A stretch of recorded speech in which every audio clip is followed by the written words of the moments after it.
लाग्नुभएको यो मुरी यमरी के हो के को पिठो यो चामलको पिठो है चामलको पिठोमा पानी हाल्ने तातो पानी हाल्ने ए तातो पानी हालेर मल्ने त्यसरी डो बनाउनु पर्यो हैन खुवा नरवल सुकमेल सबै हालेर सबै चाकु भयो हैन सबै सुरुमा मैले कराईभरि दुध हालेँ यो कराईभरि दुध हालेँ अनि मैले सुकाएर बल्ल बल्ल बल्ल सानो ग्यास पारेर यसलाई एकदम घोटे गर्नुपर्छ गाह्रो छ यो खुवा बनाउन चाहिँ एकदम गाह्रो छ सबैले बनाउनु होला गाह्रो छ धेरै बेरसम्म पकाउनु पर्छ के को लागि खुवा बनाउनुमा यो चाहिँ एमरीको लागि मैले खुवा बनाएको सुत्केरीको लागि एमरी अब म एमरी पकाउन जाँदैछु एमरी लगभग तयार हुन लाग्यो यो अब भइसक्यो भन्दा नि भयो यो कराईभरि दुध हालेको थिएँ मैले पहिला यति सुकाएर यति पारेको एक कचरा जति हुन्छ म कचरामा हालेर नि हजुरहरूलाई देखाउँछु अनि म एमरी पनि बनाएर देखाउँछु अनि त्यसलाई चाहिँ खुवा पनि भन्छ नि हाम्रो गाउँ घरतिर चाहिँ पुराउने पनि भन्छ यो भरि दुध राखेर पिठो लिने अनि हातमा पिठो लिने पिठो लिएको थिएँ देखाउन पहिला मुसेर पिठो डल्लो गर्ने हैन अनि तेल अलिकति हातमा लिने यस्तो गर्ने यस्तो के भन्ने यस्तो गर्नेलाई गर्ने अनि पाल पर्ने सबै लामो लामो गर्ने अनि यस्तो गरेर अनि घुमाउने मैले बनाएँ तेल पचिन्छ त्यो उसमा औँलामा अनि तास्दैन नत्र हातमा तास्छ यहाँ चाहिँ फर्स्ट सिकारले बनाएको ला यहाँ चाहिँ सिक्दै हुनुहुन्छ मम्मीले ममा भनेको जसले पनि बनाउन आउँछ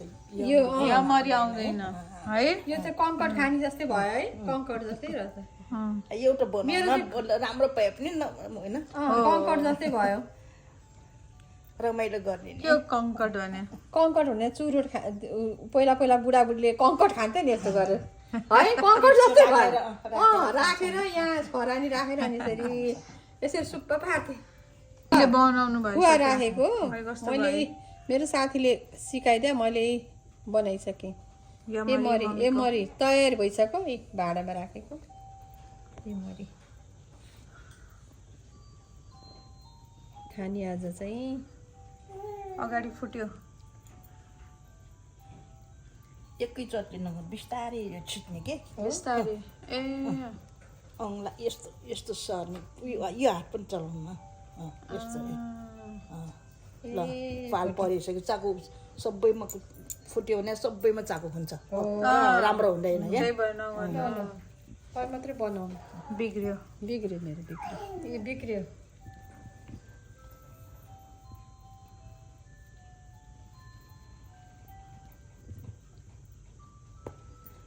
अब यसमा खुवा गर्ने चाकु बनाउँछ अनि पछि खुवा बनाउनु एउटा खुवा एउटा बनाएर राख्नु एउटा खुवा भएर देखाउनु एउटा भएर देखाउनु न अहिले हुन्न दुईटा हामी एकैचोटि हाल्छौँ कि दुईटा के भएन यो भइसक्यो अनि त्यसपछि त्यसलाई माथिबाट फाल बर्न गर्ने ठ्याप्पै बर्न गर्यो होइन यसमा बुट्टा निकाल्ने निकाल्ने पर्यो देख्नलाई राम्रो चाहियो नि खाना माछा जस्तै भयो यो त यमरी चौँ गीत पनि गाइदिन्थ्यो एउटा गीत पनि गाइदिन्थ्योमा एउटा यमरी चाहिँ तपाईँहरू कुनमा खानुहुन्थ्यो आमा यमरी पुर्णेको दिन मात्र बनाउनु हुन्थ्यो कि अरू दिन पनि बनाउनु हुन्थ्यो अरू दिनमा पनि बनाउँछ हो अरू कुन दिनमा म गएर नेपाल गएर बनाउनु पर्छ छोरीहरू बोलाउनु पर्छ यो 4 किलोको चाहिन्छ 4 किलोको यमरी बनाउने छोरीहरू बोलाउने 4 किलोको यो चाहिँ सगुन हो सगुन होइन अब नन्नहरू आउँछ ज्वाइँ आउँछ छोरीहरू बच्चाहरू आउने बेला आफै नै सबै गर्ने बेला 10-15 जना हुन्छ यो एकजना चिउरो खाँदैन त्यो बेलामा यो म चारवटा पहिला कौलो गर्ने बेला दुईटा कौलो भनेको कौलो भनेको नास्ता नास्ता ए चपनी के भन्छ हामी पार्टी जाने बेला के अरू पहिला दिने के भन्छ त्यस्तो दिने अगाडिको के अरे स्न्याक्स स्न्याक्स मासु सबै यो राखेर पापडी सबै राखेर दिने है अनि बेलुका चाहिँ दाल भात मासु तरकारी अचार दिने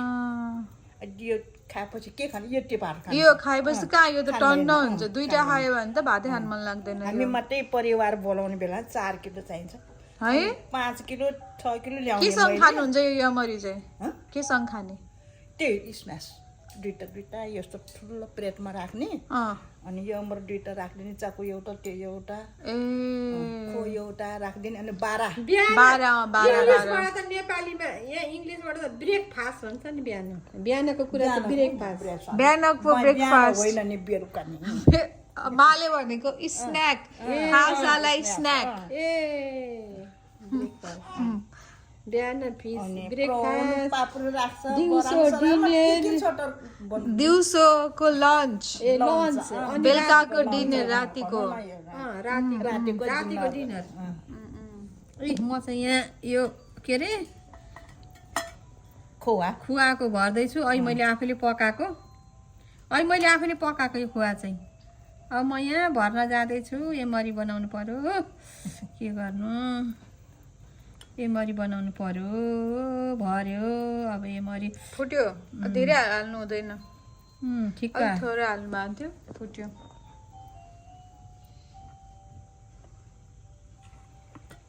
चाकु बरी हुन्छ पछि बनाउनै राखिराख है फ्रिजमा राखे पनि हुन्छ यो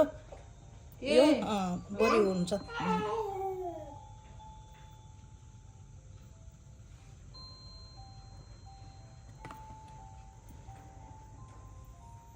यो फुटेको मेरो चाहिँ तल हाल्छु तपाईँको माथि हाल्नु मेरो चाहिँ अलि एउटा माथि राख्नु हुँदैन त्यो